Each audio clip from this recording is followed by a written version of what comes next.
제2장 경제학. 정원 입구 근처에 커다란 장미나무가 서 있었는데 나무에 달린 흰색 장미를 정원사 3명이 바쁘게 빨간색으로 칠하고 있었다. 앨리스는 참 신기한 일이라고 생각했다. 루이스 캐롤, 이상한 나라의 앨리스 중. 땅을 판다고 돈이 생기지 않는다. 그렇다고 믿는 것은 어리석은 일이며 부모님은 이 진리를 되풀이하여 가르친다. 우리는 돈을 현명하게 사용하고 경솔하게 써버려선 안 되며 좋은 시절에 저축하여 위기를 극복하라고 배운다. 돈은 결코 땅을 판다고 저절로 생기지 않는다. 비트코인은 내가 돈에 대해 알아야 한다고 생각했던 것보다 더 많은 것을 가르쳐 주었다. 나는 비트코인을 통해 돈의 역사, 은행, 다양한 경제학파 등 많은 것을 탐구할 수밖에 없었다. 비트코인을 이해하기 위한 공부는 나를 수많은 길로 이끌었고 그중 일부를 이 장에서 살펴보고자 한다. 앞서 살펴본 첫 7개의 교훈에서는 비트코인이 다루는 몇 가지 철학적 질문에 대해 논하였다. 이제 다음 7개의 교훈에서는 돈과 경제에 대해 자세히 살펴볼 것이다.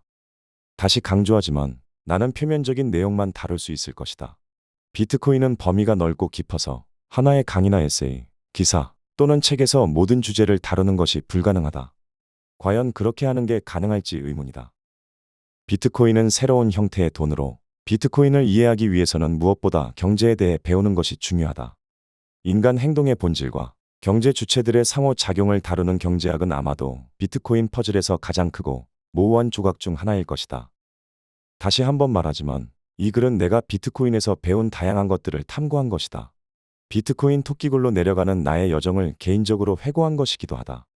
경제학이 나의 전문 영역이 아니고 나에게는 배경 지식도 없기 때문에 나의 이해가 불완전하다는 것을 알고 있다. 하지만 바보로 보일 부담을 감수하고서라도 내가 배운 것을 설명하기 위해 최선을 다할 것이다. 여전히 나는 같은 질문에 답하기 위해 노력 중이다. 비트코인으로부터 무엇을 배웠는가? 철학적 관점에서 7가지 교훈을 살펴보았으니 이번에는 경제학적 관점에서 7가지 교훈을 더 살펴보자. 이번엔 경제 수업이고 우리의 종착지는 건전화폐이다. 1. 금융적 무지.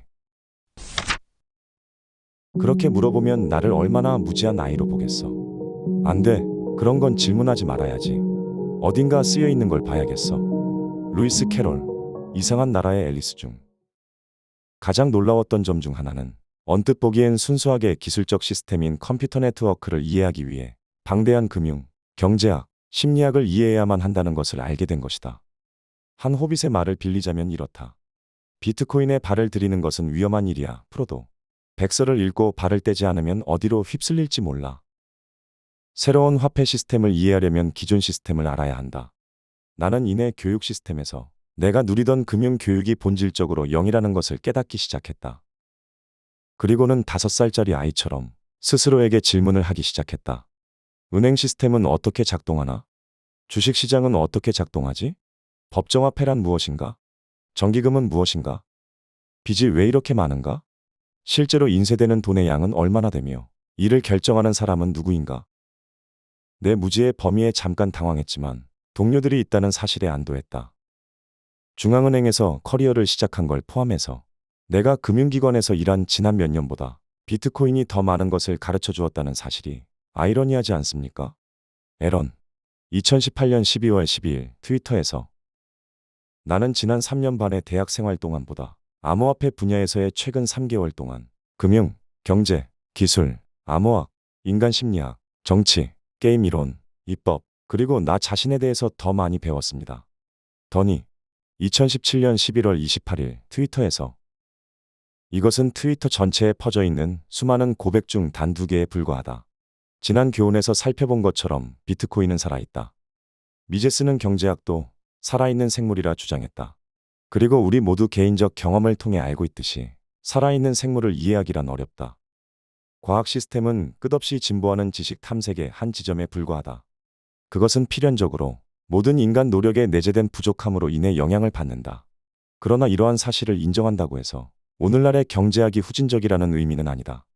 이는 단지 경제학이 살아있는 것이라는 의미일 뿐이다. 그리고 산다는 것은 불완전하다는 것과 변화한다는 것을 동시에 의미한다. 루드비 폰 미제스, 인간 행동 중. 우리 모두 뉴스에서 다양한 금융위기 소식을 접하고 대규모 구제 금융이 어떻게 작동하는지 궁금해하며 수조 달러에 달하는 손해를 아무도 책임지지 않는다는 사실에 당황한다. 여전히 의아하지만 적어도 나는 금융의 세계에서 무슨 일이 일어나고 있는지 엿볼 수 있게 되었다. 혹자는 심지어 이러한 경제에 대한 무지가 체계적이고 고의적이라 말한다. 역사, 물리학, 생물학, 수학, 언어가 우리 교육의 일부인 반면 놀랍게도 돈과 금융의 세계는 피상적으로만 다루어진다. 모든 사람이 개인 금융과 돈과 부채의 작동 원리에 대해 교육을 받고도 지금처럼 많은 빚을 지게 될지 궁금하다. 그렇다면 알루미늄을 몇 겹이나 겹쳐야 효과적인 음박 모자를 만들 수 있을까? 아마 세 겹일 것이다. 이러한 붕괴와 구제 금융은 우연이 아니다. 그리고 학교에서 금융 교육을 하지 않는 것도 우연이 아니다. 계획된 것이다. 남북전쟁 이전에 노예를 교육하는 것이 불법이었던 것처럼 학교에서 돈에 대해 배우는 것은 허용되지 않는다. 로버트 기요사키. 유튜브 콘텐츠 왜 부자는 점점 부유해지는가에서 오즈의 마법사에서처럼 세상은 우리에게 장막 뒤에 있는 사람에게 관심을 두지 말라고 한다. 하지만 오즈의 마법사와는 달리 이제 우리는 검열에 저항하는 개방적이며 국경 없는 가치 전송 네트워크인 진짜 마법사를 만나게 되었다. 장막은 없고 누구나 마법을 볼 수 있다. 비트코인은 장막 뒤에서 나의 금융적 무지와 직면하게 해주었다. 2. 인플레이션. 얘야, 제자리에 머물기 위해선 최대한 빨리 달려야 해. 그리고 만약 어디든 가고 싶다면 그보다 적어도 2배로 달려야 해. 하트 여왕의 대사. 루이스 캐롤. 거울 나라의 앨리스 중. 통화 인플레이션을 이해하는 것과 비트코인처럼 인플레이션 없는 시스템이 우리가 일하는 방식을 어떻게 바꿀 수 있는지 이해한 것이 나의 경제학 탐구의 출발점이었다. 나는 인플레이션이 새로운 돈이 창출되는 비율이라는 것 정도는 알았지만 그 이상은 알지 못했다. 일부 경제학자들이 인플레이션은 좋은 것이라 주장하는 반면 어떤 경제학자들은 근본이제 시대의 금처럼 쉽게 수량을 늘리기 어려운 경화가 건전한 경제의 필수라 주장한다. 2100만 개로 공급량이 고정된 비트코인은 후자의 의견을 반영한 것이다. 일반적으로 인플레이션의 영향은 즉각적으로 나타나지 않는다. 인플레이션율에 따라 결과가 나타나기까지 몇 년이 걸릴 수도 있다. 무엇보다 인플레이션은 광범위한 영향을 끼친다. 헨리 헤즐릿은 경제학의 교훈에서 다음과 같이 말한다. 경제학은 어떤 행동이나 정책의 즉각적인 효과뿐만 아니라 장기적 효과를 살펴보고 그 정책의 결과가 한 집단에 국한되지 않고 모든 집단에 미치는 영향을 추적하는 것으로 구성된다. 개인적으로 가장 충격적인 사실은 새로운 화폐를 발행하는 것, 즉 돈을 찍어내는 것이 일반적 경제활동과는 완전히 다른 행위라는 것이다. 실제 상품과 서비스는 사람들을 위해 실질적 가치를 창출하지만 돈을 찍어내는 것은 그 반대 역할을 한다. 통화를 부풀려 모든 사람들에게서 가치를 빼앗아가기 때문이다. 단순히 인플레이션은, 즉 화폐를 더 많이 발행하고 그 결과 임금과 물가가 상승하는 것은 더 많은 수요가 창출되는 것처럼 보일 수 있다. 하지만 실제 생산과 교환의 측면에서 실제 가치가 창출되는 것은 아니다. 헨리 헤즐릿, 경제학의 교훈에서 인플레이션의 파괴력은 규모가 커지는 순간 명백하게 드러난다. 화폐가 과도하게 팽창되면 상황은 순식간에 추악해진다. 시간이 지남에 따라 팽창하던 화폐가 무너지면 가치를 저장하지 못하고 사람들은 어떤 상품이든 손에 넣기 위해 서두르게 될 것이다. 초인플레이션의 또 다른 결과는 사람들이 평생 저축한 돈이 사실상 사라지게 된다는 것이다. 물론 지갑에 돈이 그대로 있을 테지만 그 돈은 가치 없는 종이와 같을 것이다. 소위 가벼운 인플레이션으로도 돈의 가치는 결국 하락한다. 대부분의 사람들이 알아차리지 못할 정도로 천천히 구매력이 감소한다. 그리고 일단 인쇄기가 가동되면 통화는 쉽게 부풀려질 수 있다. 예전에는 가벼운 인플레이션이었던 것이 버튼 하나만 누르면 강력한 인플레이션으로 바뀔 수 있는 것이다. 프리드리히 하이에크가 그의 에세이에서 지적했듯이 가벼운 인플레이션이 명백한 인플레이션으로 변하는 일은 매우 흔하게 발생한다. 가볍고 지속적인 인플레이션은 도움이 되지 않으며 이는 결국 노골적인 인플레이션으로 이어진다. 프리드리히 하이에크, 저서 1980년대 실업과 노동조합에서 인플레이션은 인쇄기에 더 가까이 있는 사람에게 유리하기 때문에 특히 악랄하다. 새로 만들어진 돈이 유통되고 가격이 조정되는 데 시간이 걸리므로 돈의 가치가 하락하기 전에 더 많은 돈을 손에 넣을 수만 있다면 인플레이션을 피해 돈을 쓸 수 있다. 이것이 인플레이션을 숨겨진 세금으로 볼 수 있는 이유이기도 하다. 결국 정부는 인플레이션으로 이익을 취하고 모든 국민이 그 대가를 치르게 된다. 역사는 정부의 이익을 위해 조작한 인플레이션의 역사라 해도 과언이 아니다. 프리드리 하이에크. 저서 양화에서 역사적으로 정부가 통제하는 모든 통화는 결국 교체되거나 완전히 붕괴되었다. 인플레이션 비율이 아무리 낮더라도 꾸준한 증가는 결국 기하급수적 팽창으로 귀결될 뿐이다. 자연에서와 마찬가지로 경제에서도 기하급수적으로 성장하는 모든 시스템은 결국 평준화되거나 재앙적 붕괴를 겪게 될 것이다. 아마 우리나라는 괜찮아 라고 생각할 수 있다. 하지만 당신이 이 시각에도 초인플레이션으로 고통받는 베네수엘라 국민이라면 얘기가 다르다. 인플레이션율이 100만%가 넘는 상황에서 기본적으로 돈은 가치가 없다. 앞으로 몇 년 안에 또는 당신의 국가에서 사용되는 특정 통화에서는 그러한 인플레이션이 발생하지 않을 수 있다. 그러나 위키피디아에 있는 역사 속 통화 목록을 살펴보면 인플레이션은 오랜 기간에 걸쳐 반드시 일어날 것임을 알 수 있다. 오스트리아 실링, 독일 마르크, 이탈리아 리라, 프랑스 프랑, 아일랜드 파운드, 크로아티아 디나르 등 우리 할머니는 오스트리아 헝가리 크론에도 사용하셨었다. 느리지만 시간이 흐르면 현재 사용되고 있는 통화들도 분명 각자의 무덤으로 이동하게 될 것이다. 이 통화들은 과도하게 팽창하거나 교체되어 역사의 뒤안길로 사라질 것이다. 우리가 결국 그 화폐들을 쓸모없게 만들 것이다. 정부가 화폐 공급을 부풀리려는 유혹에 굴복할 수밖에 없다는 사실은 역사가 잘 말해준다. 사이페딘 아모스, 비트코인 스탠다드에서. 그렇다면 비트코인은 왜 다른가?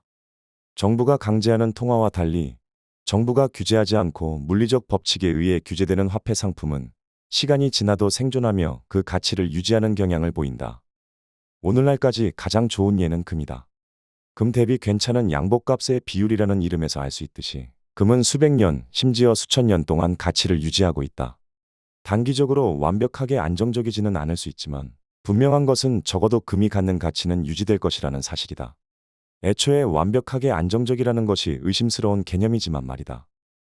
금전적 상품이나 화폐가 시간과 공간을 초월하여 가치를 유지한다면 견고하다 여겨진다. 반대로 쉽게 가치가 떨어지거나 부풀려져 가치를 유지할 수 없다면 연화로 간주된다.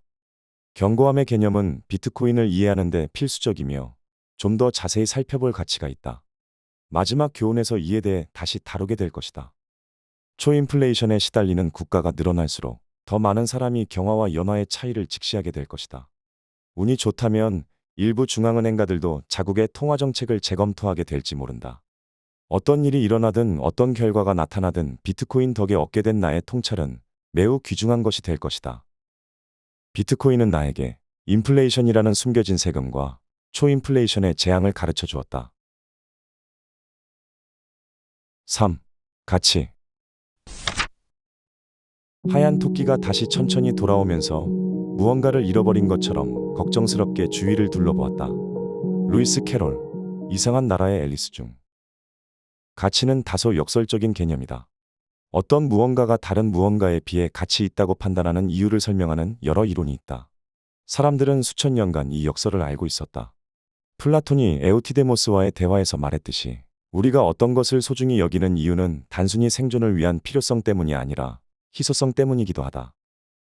그런데 두 분이 제정신이라면 제자들에게도 똑같은 충고를 하실 겁니다. 당신과 자기 자신들 말고는 어느 사람과도 절대 대화를 나누지 말라고 말이죠. 에우티데모스, 핀다로스의 말처럼 귀한 것은 값지고 물은 아무리 훌륭해도 가장 싼 것이기 때문입니다. 플라톤, 에우티데모스 중. 이 가치의 역설은 인간의 매우 흥미로운 일면을 보여준다. 우리는 주관적 기준으로 가치를 측정하는 것 같지만 사실 가치는 임의의 기준이 아닌 특정 기준에 따라 측정된다. 어떠한 것이 여러 주관적 이유에서 개개인에게 가치 있을 수 있지만 우리가 가치 있다고 판단하는 것들은 대개 보편적 특성을 갖는다. 무언가를 아주 쉽게 모방할 수 있거나 자연에서 쉽게 얻을 수 있다면 우리는 그것을 가치 있다고 말하지 않는다. 우리가 무언가를 가치 있게 여기는 이유는 금, 다이아몬드, 시간처럼 희소하고 생산하기 어렵거나 노동집약적이며 대체할 수 없고 우리가 할 수 없던 일을 가능하게 해줄 정도로 유용하기 때문이거나 또는 이러한 이유들이 결합되어 있기 때문인 것 같다. 비트코인은 앞서 언급한 모든 것을 갖추고 있다. 극도로 희귀하고 생산하기 점점 어려워지고 있고 대체할 수 없으며 매우 유용한 작업을 수행할 수 있게 해준다.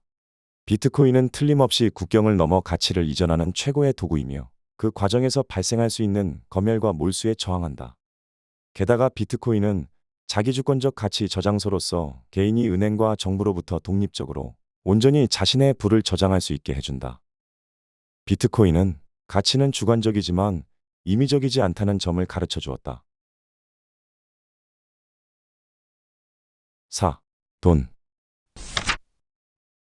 나는 젊었을 때부터 한 통에 5실링 하는 이 연고를 발라서 팔다리가 아주 유연해. 너도 나한테 한두 개 사서 발라보지 않을래? 윌리엄 신부의 대사. 루이스 캐롤. 이상한 나라의 앨리스 중. 돈이란 무엇인가? 우리는 매일 돈을 사용하며 살아가지만 의외로 이 질문에 대답하기 어렵다. 저마다 크고 작게 돈에 의존하고 있지만 돈이 너무 없으면 살기 힘들다. 그러나 우리는 돈이 세상을 어떻게 돌아가게 하는지 그 원동력에 대해선 거의 생각하지 않는다. 비트코인은 나에게 도대체 돈이란 무엇인가? 라는 질문에 대한 대답을 강요했다. 현대사회를 사는 대부분의 사람들은 돈이라고 하면 종이 조각을 떠올리지만 사실 대부분의 돈은 은행 계좌에 있는 숫자에 불과하다. 그렇다면 우리가 이미 0과 1을 돈으로 사용하고 있다는 것인데 비트코인은 어떻게 다른 걸까? 비트코인은 우리가 현재 사용하는 돈과 본질적으로 매우 다른 유형의 돈이다.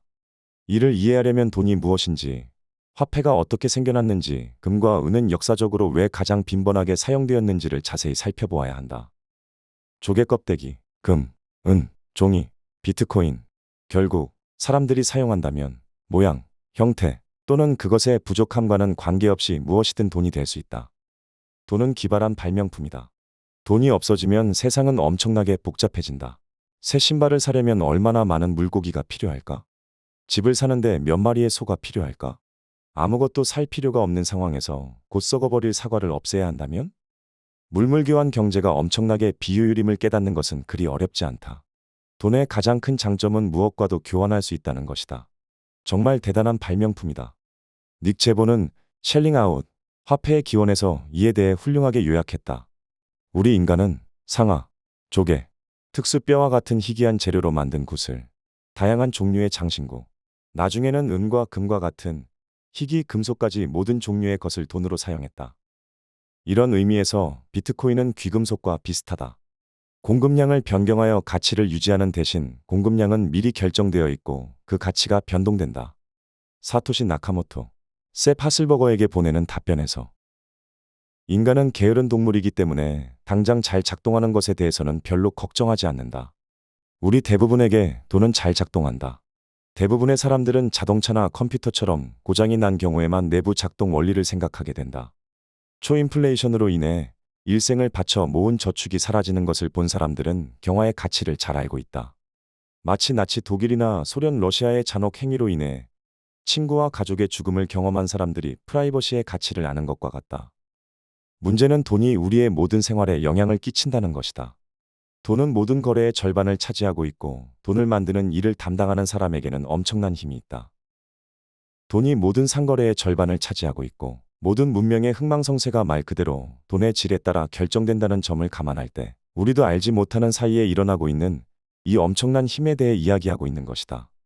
그 힘이 지속되는 한 실제처럼 보이는 환상을 만들어낸다. 이것이 연방준비제도가 가진 권력의 핵심이다. 론폴, 우리는 왜 매번 경제위기를 겪어야 하는가? 중에서 비트코인은 발권으로부터 나오는 힘을 평화적으로 무력화한다. 돈은 여러 차례 반복을 거치고 있다. 대부분의 반복은 괜찮았다.